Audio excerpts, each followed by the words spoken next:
Welcome back mga kaibon. So for today's video, isamahan nyo ako sa aking daily life as a bird breeder. Ako nga pala si Ken, isang bird breeder at isang registered criminologist. Ang una kong ginagawa dito mga kaibon, isang pagwawalis upang mapanatili nating malinis at maiwasan natin ang bakterya dito sa ating mini aviary.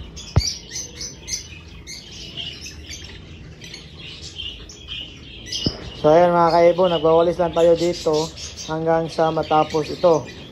Medyo marumi na talaga ito mga kaibon kasi ilang araw din akong hindi nakapunta sa aking mini aviary dahil nabisi rin ako sa isa kong business mga kaibon. So baka sa next video ipapakita ko sa inyo kung ano pa yung mga business na naipatayo ko dahil sa pag-aalaga ng ibon.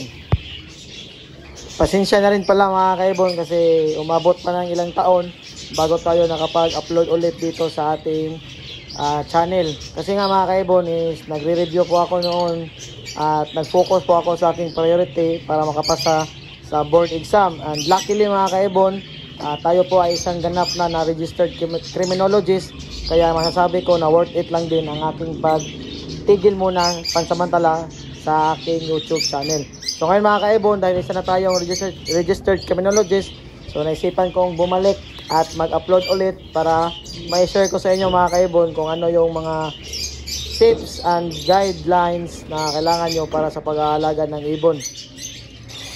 Kung napapansin nyo sa aking mga nakaraang video mga kaibon, ang lagi kong pinapakita sa inyo doon is yung mga rainbow parakeets. So ngayon mga kaibon is meron tayong nadagdag dito sa ating mini aviary, at sa mga susunod natin na video is tatalakayin natin kung ano yung mga bago nating alaga dito sa ating mini aviary. So medyo nag-upgrade lang tayo mga kaibon. Ito po talaga ang aking unang ginagawa tuwing pumupunta ako dito sa ating mini aviary, ang pagwawalis upang malinis talaga siya mga kaibon.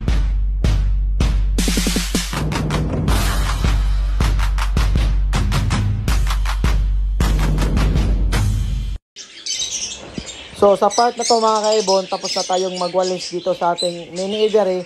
At pasensya na kung meron pang mga dumi na nakikita nyo sa sahig. Yan po ay dahil sa ulan mga kaibon, tumigas na yung dumi at mga footprints natin. Ayan mga kaibon, nag-umpisa na akong magpakain sa ating mga alagang ibon. Meron po tayo dyan kakatil, nandyan pa si Togo at si Win mga kaibon. At meron din tayong African Lovebirds 2 mga kaibon, o yung Alps 2. At yung mutation nila is yung mga green opaline lang mga kaibon. So yan, pinapatuka din natin sila mga kaibon. So konti lang muna yung breed natin ngayon. So yung ratio ng patuka nila mga kaibon is yung 1 cup pa rin tulad ng dati pag breeder sila mga kaibon, 1 to 2 cup. At dyan naman sa kabilang side is yan yung mga Hagurumo natin mga kaibon, yung mga Hagurumo breeders. So 3 breeders na lang yung natira dyan kasi yung iba mga kaibon is nasa flight stage. Pinapahinga ko muna, baka sa first week ng December is mag-sisit na rin ako ng ulit na breeders mga kaibon. So sa mga nakaraan na wala tayong video, yan po yung dahilan mga kaibon, kasi nag-update po ako at nag-focus sa aking review. So hindi pa rin nawala yung pag-aalaga ko kasi yan po yung stress reliever ko mga kaibon. Sadyang hindi lang talaga ako nakapag-upload dahil wala akong time mag-vlog. Pero ngayon mga kaibon, so baka makapag-vlog na po tayo, pero hindi tulad ng dati na daily vlogs. So ayan mga kaibon, so pinapatukan lang po talaga natin yung mga breeders at may inakay is nilalagyan po natin ng chick booster at yung canary mix mga kaibon. So meron po tayong mga video dyan mga kaibon, yung mga nakaraang video natin kung paano gumawa ng soft food. So ang chick booster mga kaibon is yan po yung soft food natin pang suporta, lalo na sa mga breeders natin na may inakay na. So yan po yung soft food para pampa-enhance ng katawan ng ating mga inakay. So ayan po mga kaibon, pinapatoka po natin sila. Pero ngayon is chick booster lang po yung ginagamit ko.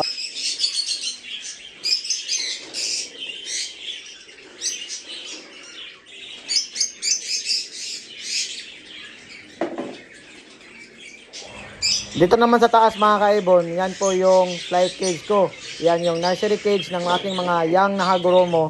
At sa kabila naman mga kaibon is yan yung mga breeders na pinapahinga ko. Hindi ko sila ipinagsama sa isang cage mga kaibon kasi yung mga matured o yung mga breeder natin is medyo aggressive sila.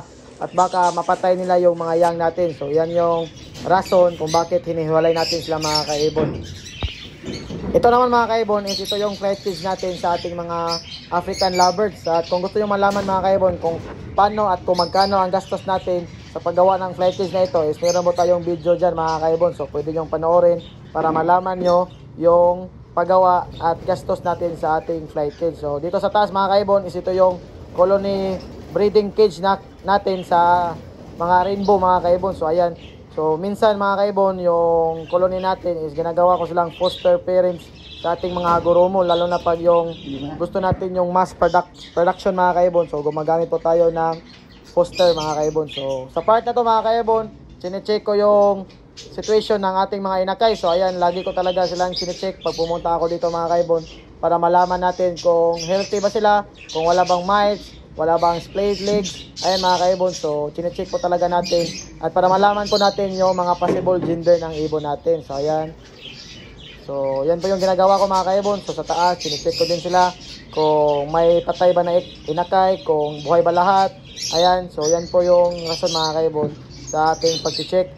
So yung mga inakay din na nalaglag sa nest box na mga kaibon is kinukuha ko at nilagay ko ulit sa loob ng nest box nila para hindi sila malamigan at maano na yung humidity mga kaibon. So ayan, para mapakain din sila ng kanilang mga parents. So ayan, mga gurumo natin yan mga kaibon. Ito talaga ang buhay bilang isang bird breeder mga kaibon. So pag may mga inakay yung mga breeders nyo, dapat on hand talaga kayo sa pag-check nito para malaman nyo ang situation ng mga inakay. Para pag laki nila is namomonitor nyo kung sino yung parents nila at ano yung mga gender nila. Ayan mga kaibon, so yan yung ginagawa ko ngayon, sinecheck ko lang sila. Dito naman tayo sa kabilang nest box mga kaibon. So sinecheck ko pa rin yung situation ng mga inakay, lalo na pag yung paa nila is may dumi mga kaibon. So dapat nyo talagang tanggalin yan para pag lumaki yung paa nila o pag tumubo yung paa nila is naka-align pa rin at walang dumi mga kaibon. So yan po, mas mabuti po talagang sinecheck natin regularly yung situation ng ating mga inakay. So hindi lang po mga inakay mga kaibon, pati po yung breeders natin. So dapat po alam natin na healthy lang sila, wala silang sakit para safe po yung mga inakay. Ayan po mga kaibon. Dito naman mga kaibon, sinecheck ko yung nest box nila ni Togo at ni Wayne. So ito lang po yung isang pair natin ng kakatil mga kaibon. So sinecheck ko kung may itlog na ba sila si Wayne at si Togo, kasi si Wayne is lagi kong nakikita sa loob ng nest box. So ayan mga kaibon. So pag check po natin is meron na silang dalawang itlog mga kaibon. So sana mag-fertile para dumami na po ulit yung kakatil natin. Ayan mga kaibon. So si Wayne at si Togo is yan yung mga handfeed natin dati mga kaibon. So 3 years na sila ngayon.